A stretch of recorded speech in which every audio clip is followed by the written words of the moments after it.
Eu falava com a Bia Albuquerque, que já está aqui comigo, sobre os vários links, não é? No Mesa para Dois de hoje. A gente falou há pouco com o pessoal da revista Traços e eu estou refletindo até agora sobre o quanto é importante a gente entender a história por trás das coisas que a gente vê para que a gente possa valorizar, né? Muitas vezes a gente gasta R$10 com qualquer coisa, sem sentido e sem retorno nenhum, mas não investe R$10 em uma revista que pode mudar a vida de uma pessoa que está em situação de vulnerabilidade.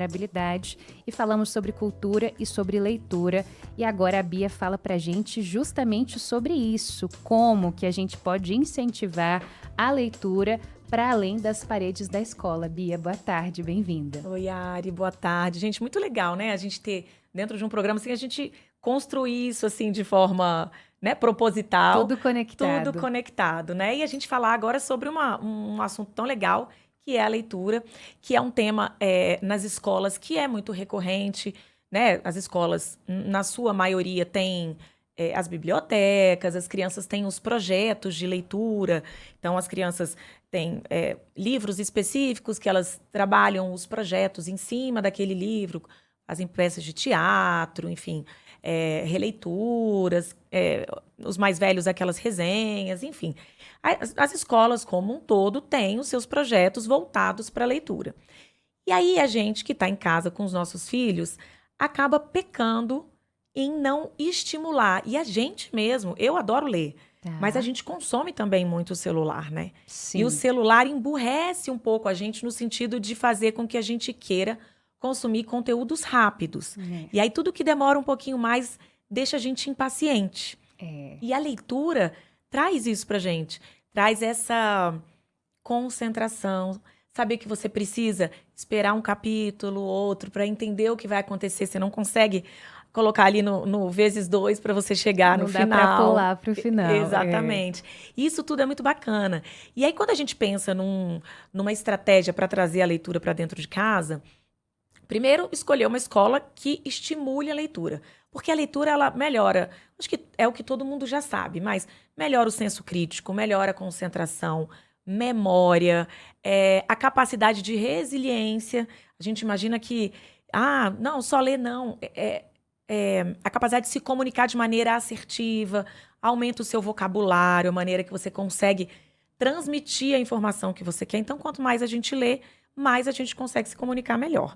Isso é o básico. Sim. Mas, poxa, Bia, eu tenho um filho de 3 anos, um filho de 10, de 15, como é que eu vou trazer a leitura para dentro de casa? Para os pequenos é um pouco mais fácil, porque a gente vai criando os hábitos. Então, para quem tem filhos menores, né, que ainda estão na fase dos livros infantis, a gente senta, lá em casa a gente faz assim. Toda noite eles vão ali, e eu tenho um lugar lá em casa que tem uma prateleirinha onde as crianças têm acesso aos livros. Não ficam lá em cima. Exatamente, sem precisar pedir mãe ou alguém, né, que possa ajudar. Então, os títulos estão todos ali, as crianças escolhem todas as noites, um cada um, que eu tenho 2 pequenininhos, quais vão ser os livros ou o capítulo do livro que a gente vai ler. Aí, se o livro é muito grande, a gente passa ali a semana inteira lendo um pouquinho de cada um. Então, para as crianças menores, acaba sendo um pouco mais fácil, porque a gente ainda tem mais controle sobre as escolhas e as decisões. Uma outra coisa que eu faço também é quando a gente vai sair, por exemplo, vamos para um restaurante ou para uma consulta médica e a gente tem uma espera. Em vez de você levar o tablet ou qualquer coisa assim, leva um livrinho. Pode até ser um livrinho de colorir que tem uma história. Mas o meu filho não sabe ler, tudo bem. Ele vai, muitas vezes, entender ali por aqueles desenhos qual que é a lógica daquele enredo. E aí a gente começa a estimular, fora da parte protocolar ali da escola, a hora da leitura e tudo, em momentos de ócio, para que a leitura possa substituir a tecnologia ou, eventualmente, a brinquedoteca, né? A gente sempre brinca, a gente só vai para um restaurante se tiver a brinquedoteca, porque as crianças vão se distrair. Então, é importante a gente também conseguir trazer um pouco do ócio, da criança se concentrar ali naquele livrinho, desenhar, entender que história que está passando ali. Uma outra dica para as crianças e para os jovens, né, para os mais velhos, é fazer um clube da leitura. Eu e a minha filha, por exemplo, a gente tem hábitos muito parecidos, né? Ela tem 16 anos. Então, a gente gosta de romance, tem uma série de livros que virou até uma série que são romances de época que a gente adora. Então, a gente vai lendo e no final a gente troca. No final do mês, ó, você lê esse, eu leio esse, e a gente depois fala, mãe, você viu? Então, a gente traz esse hábito. Eu tenho um de 12 anos que gosta de futebol, então a gente traz... É isso, a gente entender o que os nossos filhos gostam. Ah, mas ele gosta de videogame. Tá cheio de livro de game, de como desenvolver. De tecnologia.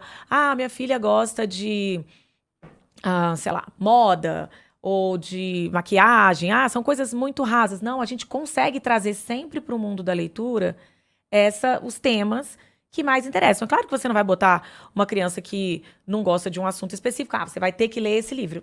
Obviamente, ela vai perder o interesse, não vai ser bacana. Então, é tentar entender o que os nossos filhos gostam.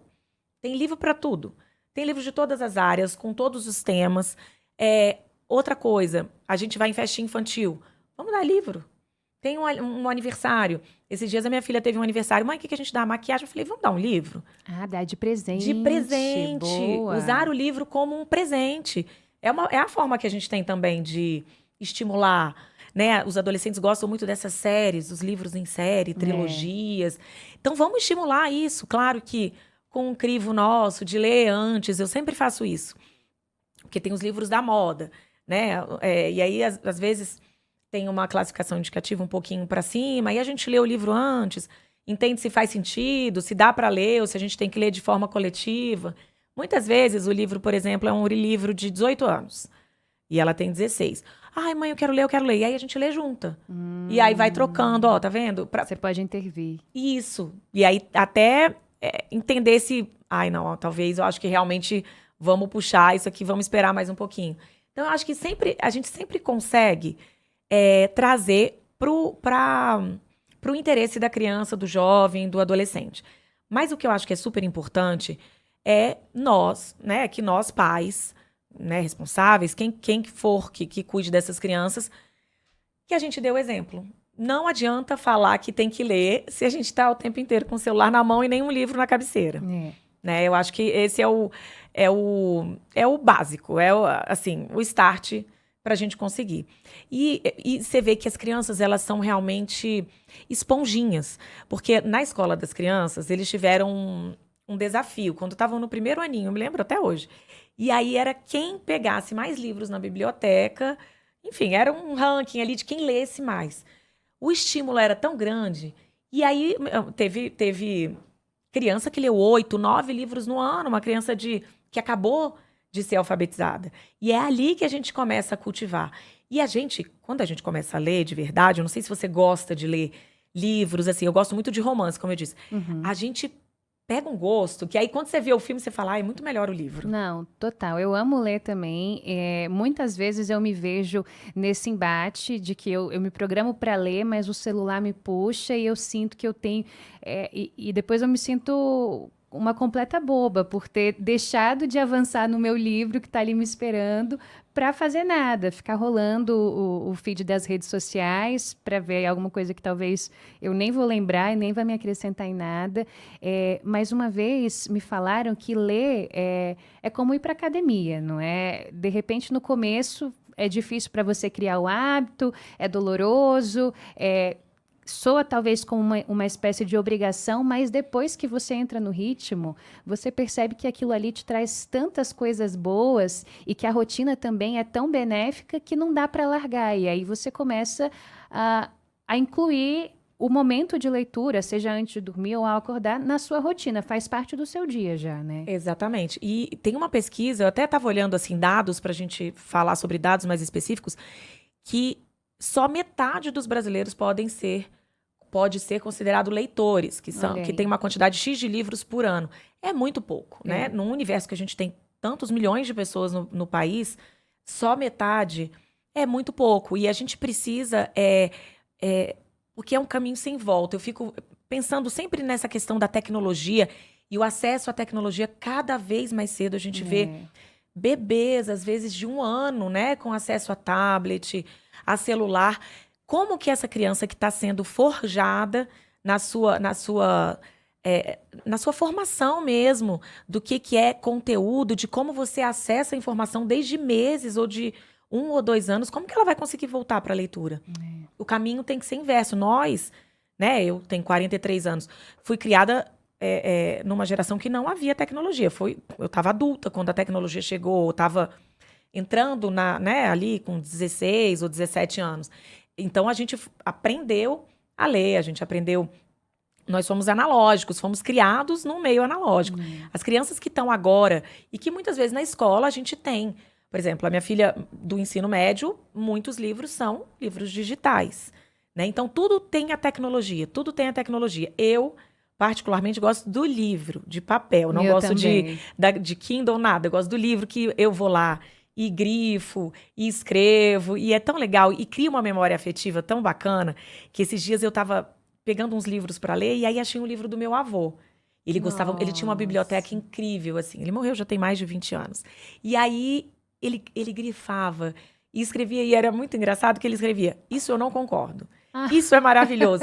E aí, parecia que eu estava ali com ele, sabe? Então, cria... Eu até me emociono de lembrar, mas assim, cria aquela memória mesmo, ele tá ali. Parecia que eu estava ali conversando com ele, vendo ele discordar daquela frase, ou daquele ponto. Então, a leitura, ela traz muitos benefícios. Memórias afetivas e toda a parte da cognição. Quando a gente fala da tecnologia...